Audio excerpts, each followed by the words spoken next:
পরিবারের প্রধান এবং পরিবারের সকল প্রাপ্তবয়স্ক সদস্যের ব্যাংক অ্যাকাউন্ট নগদ অর্থ স্থানান্তরের জন্য। মানে এখানে দাঁড়িয়ে সুজা আমি এখানেও একটা বিষয় তোমার কাছে একটু বুঝবার চেষ্টা করব। বলা হচ্ছে পরিবারের সবার ব্যাংক অ্যাকাউন্ট দিতে হবে, যিনি প্রধান তারটা মনে হয় এটা প্রথমে দেওয়া হচ্ছে, HOF যেহেতু লেখা রয়েছে, তারপরে সদস্য নাম্বার 1, 2 মানে যে 5 জনের সদস্যের কথা বলা হয়েছে তাদের ডিটেলসটা দেওয়া হবে। এখানে দাঁড়িয়ে ধরো আমি ফর্মটা ফিল আপ করছি, আমি অন্নপূর্ণা ভান্ডারটা চাইছি, সেখানে দাঁড়িয়ে আমার পরিবারের সবার ব্যাংক অ্যাকাউন্ট কেন আমি দেব? কারণ আমার ব্যাংক অ্যাকাউন্ট যদি থাকে সেখানেই তো টাকাটা আসবে, বাকিদের অ্যাকাউন্ট ডিটেলস কেন দেওয়া হবে? না, তুমি যেটা প্রশ্নটা করেছো একেবারে তাই। এই বিষয়টা নিয়ে ইতিমধ্যে একটা বিতর্ক তৈরি হয়েছে এবং দেখো এই যে 12 পাতার ফর্ম, যদিও সরকারের তরফ থেকে একেবারে স্পষ্ট বলা হচ্ছে, অত্যন্ত সরলীকৃত সহজ, আপনাদের চিন্তার কিছু নেই। তারা যথেষ্ট বুঝতে অসুবিধা হচ্ছে, কারণ আমরাও দেখতে গিয়ে দেখছি কোনটা কি কারণে বুঝতে পারছি না। এই পার্টটা যেটা ইতিমধ্যেই সরকারের তরফ থেকে যেটা বলা হচ্ছে যে যারা ছোট বাচ্চা মানে যারা 18 বছরের নিচে তাদের ছাড়া পরিবারের সকল সদস্য যারা আছে তারা তাদের ব্যাংক অ্যাকাউন্টটা দিতে বলছে। এবং দেখো এইটার সঙ্গে এই অন্নপূর্ণা ভান্ডারে কিন্তু কোনো সম্পর্ক নেই, মানে একজন একেবারে তাই নগদ অর্থ স্থানান্তরের জন্য, মানে ওই 3000 টাকাটা ঢুকবে, কিন্তু 3000 টাকাটা তো যিনি চাইছেন সেই প্রাপকের অ্যাকাউন্টে ঢুকবে, বাকি অ্যাকাউন্ট এবার আমি বলি এইটা যেটা রাজ্য সরকারের পক্ষ থেকে ইতিমধ্যেই মানে যেটা জানানো হচ্ছে যে বাকি পরিবারের সদস্যরা তারা যদি কোনো সরকারি কোনো সুযোগ সুবিধা পেয়ে থাকে তাহলে তাদের ব্যাংক অ্যাকাউন্টগুলো যদি দেয়া থাকে তাহলে সেটা সহজেই নাকি আইডেন্টিফাই করা যাবে। এবং এইটা কিন্তু এই মুহূর্তে বলা হচ্ছে। এখানে একটা ছোট্ট বিষয় তোমার কাছে জানতে চাইবো, যুব সাথী প্রকল্প বলা হয়েছে চালু থাকবে, এখনো পর্যন্ত আমরা তেমনটাই জানি, যদিও সেটা নিয়ে এখনো বিস্তারিত কোনো তথ্য সামনে আসেনি। সেক্ষেত্রে আমার ভাই যুবসাথী প্রকল্পের জন্য যদি অ্যাপ্লাই করে তাহলে কি সে সেটা পাবে না?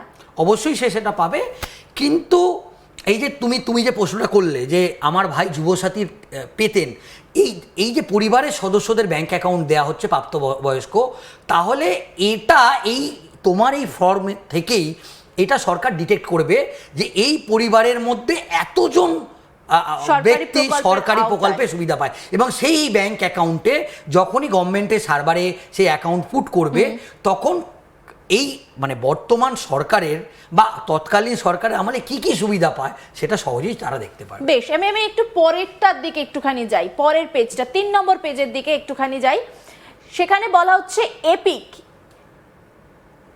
সেখানে HOF মানে পরিবারের যিনি প্রধান তার কথা বলা হচ্ছে এবং সকল প্রাপ্তবয়স্ক সদস্য মানে বাড়ির প্রত্যেকের কথা বলা হচ্ছে ভোটার তালিকার অংশ নম্বর সহ। মানে আমরা SIR এর সময় যারা ফর্ম ফিল আপ করেছি তারা কিন্তু প্রত্যেকেই জানি যে এই সময় এই এপিক নম্বরটা ভোটার কার্ডে থাকে, সেই এপিক নম্বরটাও কিন্তু ফিল আপ করতে বলা হচ্ছে।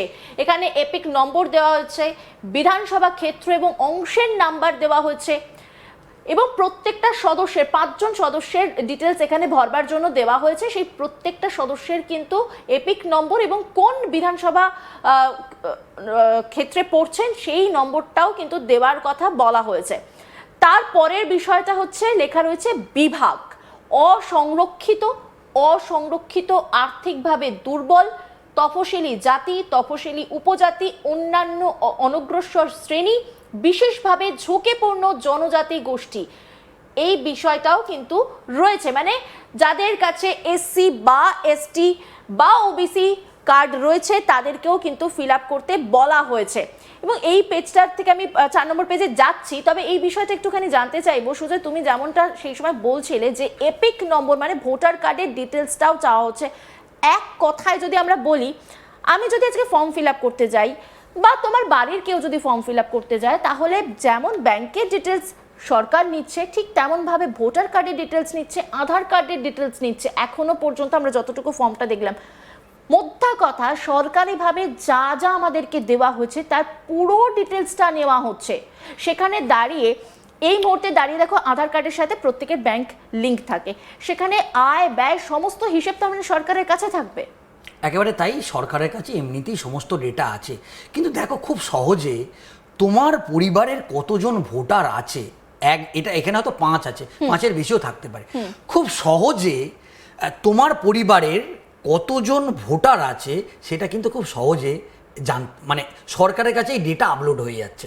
মানে একটা পরিবারে মানে একই সঙ্গে কি জনসমীক্ষার কাজটা হচ্ছে? দেখো, সরকার এই মুহূর্তে এই একটি ফর্মের মাধ্যমে পুরো মানে ধরো আমরা যদি তৎকালীন সরকারের আমলে দেখি প্রায় 2,21,00,000 মতো ওই লক্ষ্মীর ভাণ্ডারের টাকা পেতেন। এবং ইতিমধ্যেই শুভেন্দু অধিকারী যে সাংবাদিক বৈঠক করেছে, সেই সাংবাদিক বৈঠকে শুভেন্দু অধিকারী বলেছেন 30 লক্ষ নাম যারা এসআইআর এর নাম বাদ গিয়েছে ইতিমধ্যেই বাদ চলে গিয়েছে। সেটা কিন্তু শুভেন্দু অধিকারী যে সাংবাদিক বৈঠক করেছে সেখানে জানিয়ে দিয়েছে। এবার তোমাকে বলি, একদম শুভেন্দু অধিকারী যে সাংবাদিক বৈঠক করেছেন বারবার কোট আনকোট একটি কথা বলেছেন, ভারতীয় নাগরিক মানে যারা ভারতীয় নাগরিক, মানে অনুপ্রবেশের রাস্তাটা যেরকম ভাবে তিনি একেবারেই তাই। মসনদে বসে বন্ধ করবার চেষ্টা শুরু করে দিয়েছেন, প্রচেষ্টা, এখানেও সেই ব্যবস্থাটা দেখতে পাচ্ছি। বেশ, এবার 4 নম্বর পেজটার দিকে একটু নজর রাখি। সেখানে বলা হচ্ছে রেশন কার্ড অথবা খাদ্য ভর্তুকির কথা বলা হচ্ছে। আপনাকে ডিজিটাল রেশন কার্ড রয়েছে সেই বিষয়টা হ্যাঁ বা না এর মধ্যে দিয়ে জানাতে হবে। তারপরে যদি হ্যাঁ হয় তবে কার্ডের ধরন উল্লেখ করুন, কোন কার্ড আপনার কাছে রয়েছে সেই বিষয়টা কিন্তু জানাতে হবে। তারপরে বলা হচ্ছে পরিবারটি রেশন দোকান থেকে মাসিক রেশন তুলছে কিনা সেই বিষয়টার দিকেও নজর দেওয়া হচ্ছে।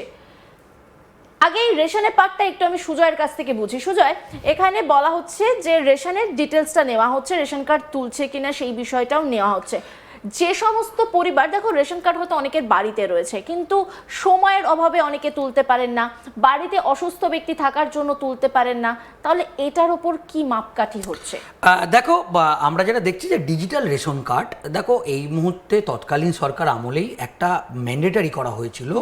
আমাদের আগের বাম সরকারের আমলে যে নর্মাল রেশন কার্ড ছিল সেটা একেবারে ধাপে ধাপে তারা ডিজিটাল করে। এবং আমরা জানি যে কেন্দ্রীয় সরকারের যে বিভিন্ন প্রকল্প করে কেন্দ্রীয় সরকার মাস্ট করে দেয় যে প্রত্যেককে ডিজিটাল রেশন কার্ড তৈরি করতে হবে। দেখো, এখনও যাদের এরকম হতে পারে যে রেশন কার্ড আছে কিন্তু ডিজিটাল নেই, তাহলে কিন্তু সেটাও সরকার আইডেন্টিফাই করে নিচ্ছে যে তার রেশন কার্ডটা এখনও ডিজিটালাইজেশন হয়নি।